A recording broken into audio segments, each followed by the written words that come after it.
The Tao of Self-Confidence, Episode 491. Welcome to the Tao of Self-Confidence, where I share stories of amazing women who have discovered their inner journey to self-confidence. Visit our website at thetaoofselfconfidence.com. Your inner journey to self-confidence awaits. Well, hello, friend. Welcome to the Tao of Self-Confidence, where I share stories of amazing women who have discovered their inner journey to self-confidence. I'm your host today, Sheena Yap-Chan, and today I have an amazing lady on the show today. She's a comedy director and writer, and I'm really excited to have her on and share her story with us today. So without further ado, I'm going to introduce you to Meenakshi Ramamurthy. Meenakshi, how are you today? Maybe you can fill in a little bit more by yourself to our listeners. Good. Hi, Sheena. Great to be here. Thanks for having me on the show. I have been a comedy writer and director for several years. You may have seen our show, The Fob and I, which is about two Indian cousins. And it's a web series. There's about 6 episodes. And each episode we try to tackle something culturally relevant, but also universal themes of friendship and what it's like to live a hyphenated experience in America. Awesome. Well, thanks for sharing that. And Meena, what's your cultural background? So I am Indian American. I was born on the East Coast, but spent most of my life growing up in a small border town in Texas. I think my parents found the place that most resembled southern India. So we ended up there. And yeah, pretty much Indian American. That's my background. Thanks for sharing that. And what would be your favorite self-confidence quote? Probably my most favorite quote, and I remember reading it when I was really in a down time in my life, and it's this Albert Camus quote: "In the midst of winter, I found there was within me an invincible summer." I just liked how it said, despite all the terrible things going on outside, you have something within you that's still good and warm and can push you forward. Thanks for sharing that. And I really like that quote. That's actually the first time I've heard of it. And it's true, we always go through some stuff that is not so nice. But the best thing about it is we can always get back up and keep going. I always believe every situation in life, there's always something that we can learn from or something good can come out of it. But the best part is we have that inner strength to, keep going. So I really love that quote that you mentioned. And in your own words, how do you define self-confidence? Self-confidence, I think a lot of people would say, oh, it's just kind of being cocky in a room and seeming successful, whether it's monetarily or just dressing well or having swagger. I think as an artist, it's hard to measure yourself in those ways because many artists are not that person. I try to think of it as simply as just loving yourself, being proud of yourself in small ways. There was this exercise I read in a book once, and it was look in front of a mirror, and usually when you look at yourself in a mirror, you just start listing off all of the small things that are wrong with you. Like, oh my God, my nose, my eyes, this blemish on my face. But as a reverse exercise, just stand in front of the mirror and just think in your mind all the things you really love about yourself. And I think if you can channel that and feel fearless despite everything you're scared of and just remember the positive things about yourself, that would be my definition of self-confidence. Thanks for sharing that. And I love how you mentioned, being proud of yourself, because as women, especially as Asian women, we're always so great at bringing ourselves down, shaming ourselves, not realizing there's parts of us that we love and we should be proud of. And like you mentioned, in small ways, because those little things are actually what makes, the big impact in our lives that can give us the strength, the courage to go out there and live our life. So I really love the definition that you mentioned. And Meenakshi, what was your life like before your discovery of self-confidence? I would like to draw, in an ideal world, I would draw a line in the sand and say, this is the moment that I had self-confidence. This is the moment that I didn't. But I think it is that, for me at least, a constant daily remembrance. Like, yes, you can be confident. Yes, you have accomplished things. Don't forget. And I think it's easy, like you mentioned, as women, to bring ourselves back down, to feel like the smallest person in the room. But just have to take a minute and trace through in your mind about hey, I did do things. Hey, I am accomplished. Hey, I deserve this seat just as much as anyone else. I remember there was a particular moment where I was up for a directing gig and I felt I was qualified. And I remember the day they announced who would get the opportunity, and I didn't get it. And I was just torn up inside. It was just feeling crap.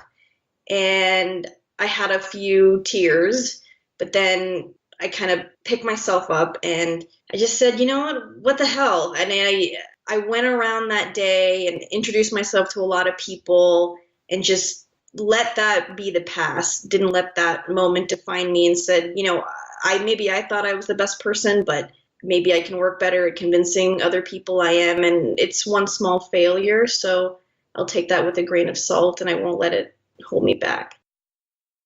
Thanks for sharing that. And yeah, sometimes when we go and try out things, whether it's a director gig or a speaking gig, and when we don't get it, we feel like we've failed. And a lot of people see failure as something bad, but failure is just, a part of the journey, right? It's temporary. We can always get back up and keep going. And I think when people notice that, like how you did, you just got back up and just kept going, then you're on the right track. And what was that point in your life when you realized you were more than enough to go out there, be a director, a writer? What was that aha moment? I think, like I mentioned, you get better as you fail more to pick yourself back up. It's hard for me to say there was one specific moment that said it's okay to label yourself as a director despite having 10 failures. It's okay to label yourself as a writer, when you haven't gotten published as much as you wanted.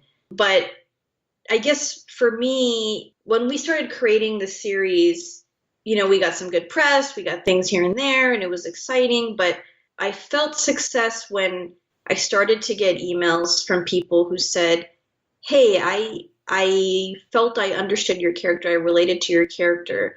They were someone I wanted to see and I hadn't seen before, and it spoke to me. And I felt success, and I felt I could define myself as a writer and director because someone had seen something that spoke to them.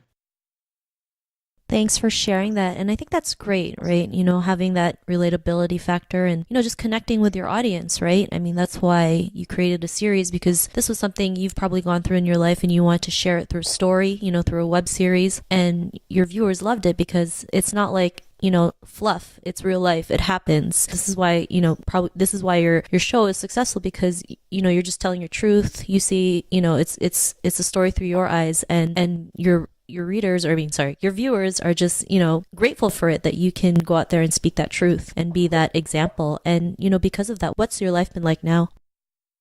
It's exciting to have a win. It's always exciting, but as an artist, it's not you don't get wins every day. You have to kind of ride on a win that maybe happened a few months ago.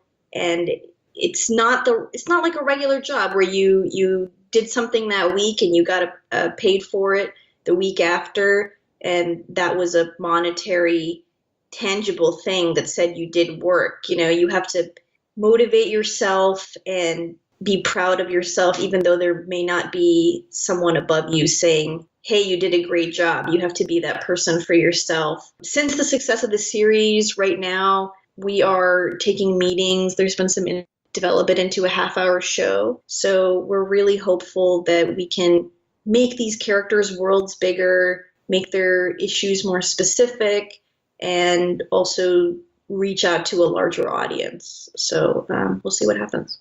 Thanks for sharing that. And, that's great that your show is, in talks of, having a 30-minute show. I think that's amazing. And especially, with having that Asian representation in Hollywood or in American media, I think it's something that is so needed, right? I mean, it's a shame that we have to do this, but a lot of our preparation for these meetings has been, I think that the shame in Hollywood is that often it's not been data driven. And now with the internet and social media, entertainment is starting to be more data driven.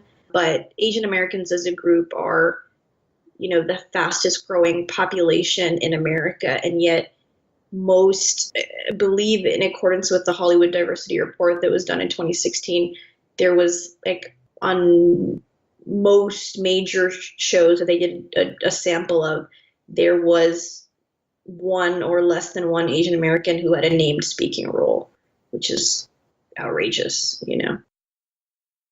Yeah, totally. So, it's great that you have a show where it's a great representation and, you're speaking the truth and passing on the message and, inspiring others to go out there and do what they want, live their dreams. So thanks again for doing that and sharing that. And to the woman who's listening to your episode, she may be in her own journey of self-confidence. What would be that one tip you would give to her? My most immediate advice would be to turn off social media, but it is hard for me to take that advice myself. I mean that purely because when we look online, it is hard to always see the success of other people, and you don't get the story of the struggle, you just get the last piece of their story. So I would turn it off from time to time, but I would, I think we've been mentioning about how women often have to overcome something, and especially Asian women, confidence doesn't always come innately to them. They weren't taught from birth that, this is my right, that I can be confident and I can have this power.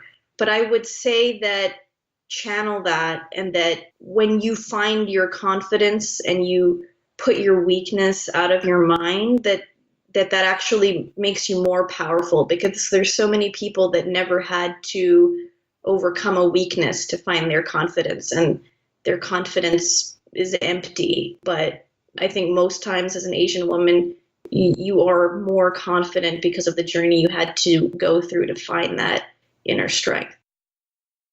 Thanks for sharing that. And those were some great tips that you mentioned. I'm just as guilty as you when it comes to the social media aspect. It's like you mentioned, it is hard sometimes. So there's times where I do like social media cleansing or detox to just like get away from it all. Because like you mentioned, everyone hears the glory, but they never hear the story. And I think if more people are just, more courageous enough to be truthful and honest, they can just see that everyone goes through hard times and it's okay and we can get back up again. So thanks for sharing those tips. And if our listeners wanted to get to know a little bit more about you and what you do, or check out your web series, is there any links or social media profiles we can connect with?